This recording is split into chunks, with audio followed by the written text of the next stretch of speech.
I joined doTERRA to make a difference in my life and in the lives of the people I care about. How many of you have joined doTERRA for a similar reason? Raise your hands. I am so grateful to be surrounded by amazing people like you and to be here in Lisbon. Well, usually when someone delivers a speech on the doTERRA stage, they share their story. Not today. I'm going to share a story, but not mine. I would like you to meet Faith.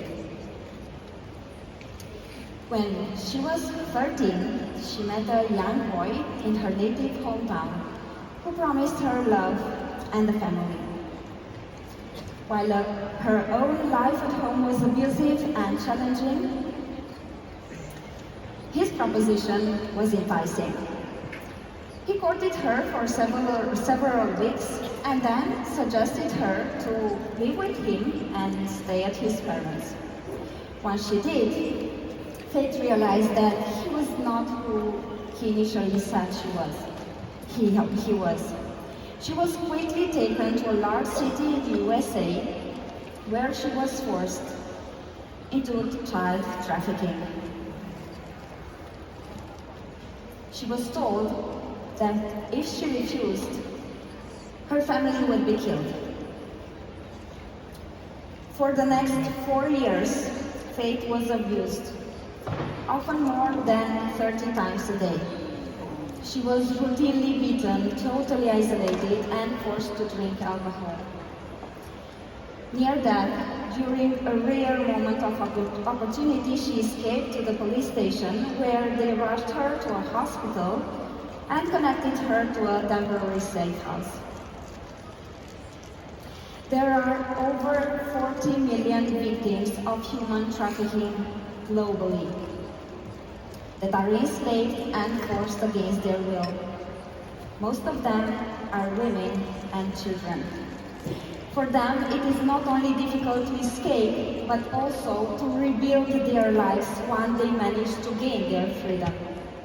That is because, in the contrast to the huge number of victims, there is a lack of aftercare programs dedicated solely to the rehabilitation and transition of trafficking survivors. Now, let's get back to Faith. After arriving to the safe house, she made her way to Utah through an NGO. Once in Utah, she was ready to take on employment, but she did not have the skill set. She did not have English skills or a decent CV to jump into a full-time job through traditional methods of hiring. While at an event, doTERRA founding executive David Sterling met Faith, learned of her story, and offered her a job in the doTERRA speaking call center.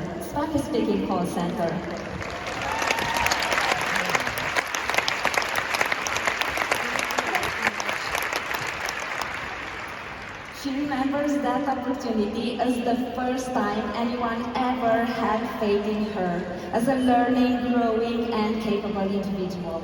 She chose her name based on that beginning, as Faith was not her original name. Faith stayed with doTERRA and grew into many different positions with the company. Stood by Faith through the investigation into the trafficking ring, all while she was learning English, getting her GED, and going to therapy. Faith says getting her own job was so important for her independence. Like, don't just come and say, I'm giving you money. No, put me to work. Don't just give me money, because my dignity was taken away, and I want to get it back. Faith started working at doTERRA and has been there ever since. Each of us needs to play our part in that. Corporations, government, private, volunteers, everybody needs to work together to solve this, and it's the only way we're going to solve this.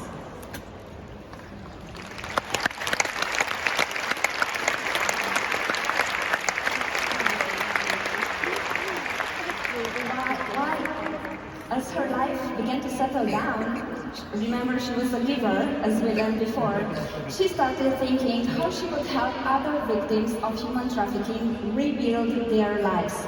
Victims that were not as lucky as herself to meet someone to help them. Her dream was to build a place where all these victims could receive all the pieces of transitional help that she desperately needed after her escape. With the help of doTERRA, she launched Dahlia's Hope, a holistic aftercare program that offers opportunities for survivors to heal and create the lives they dream of and deserve. Yeah. In the last 2 years, Faith and her team of volunteers have managed to help other women rebuild their lives and reintegrate into society. They offer them life counseling, career advice, education, housing, and job opportunities. These are lives that are now full of hope. It is impressive, isn't it? But it is just a small drop in the ocean of millions of victims that also need help globally. Here is where you have a chance to play a role in this story. Do you know an oil called Hope? Do you know an oil called Hope? Yeah! Okay, do you like it? Hope was blended to bring hope into the darkest places. It encourages the belief that a brighter day will come, and there is always a reason to carry on, to hold on, to carry on living even in despair. When individuals feel that there is no reason to go on, to carry on living, feeling unloved, unworthy, abandoned, or filled with shame, hope reveals the truth. We are not our story. We are not our day, or even our experiences. We have a new formula now, including jasmine, bergamot, sandalwood, vetiver, and magnolia. These oils address emotions of lost innocence, unthinkable trauma, and may help restore broken hearts. We can build our best selves every single day, find emotional healing, while including hope in our daily routine. Just remember, at the other side of the bottle, you can make a difference. While we use it as a perfume for grounding purposes and for calming benefits, Faith's project uses 100% of the income to help one more victim to start a new life.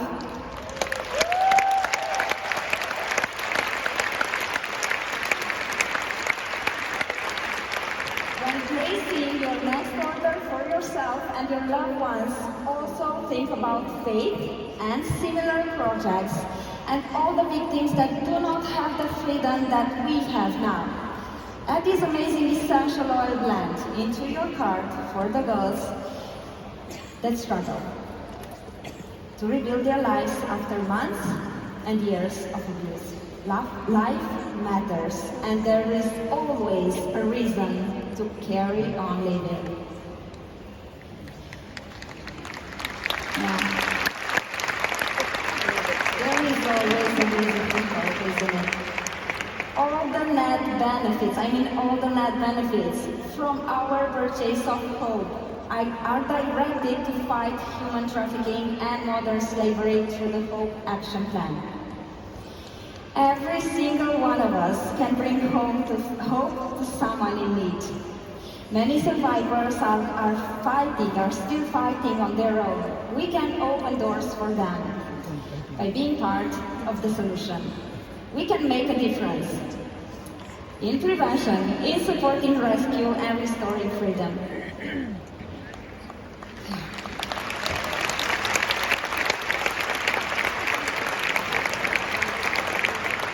This is the power of hope. This is really the power of hope. Now, maybe you are wondering, What difference will your bottle of hope make? Or what impact will your small gesture have? Remember this story when these thoughts arrive. There was a young boy on the beach throwing his starfish into the ocean. An old man approaches him and says, "Boy, what are you doing?"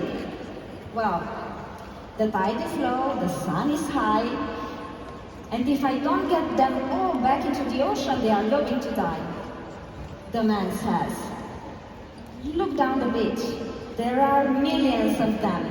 There is no way you can get them all back. Do you think you can really make a difference?" The young boy thinks for a moment. Then he returns to throw starfish back into the ocean.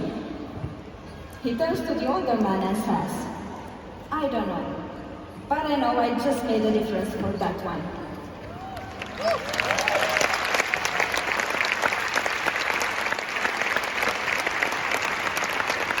Moreover, one other person joins in and another. Soon after, the whole beach was clear and all the starfish were back into the ocean. We are that strong together. We can make a difference. One drop, one story, one person at a time.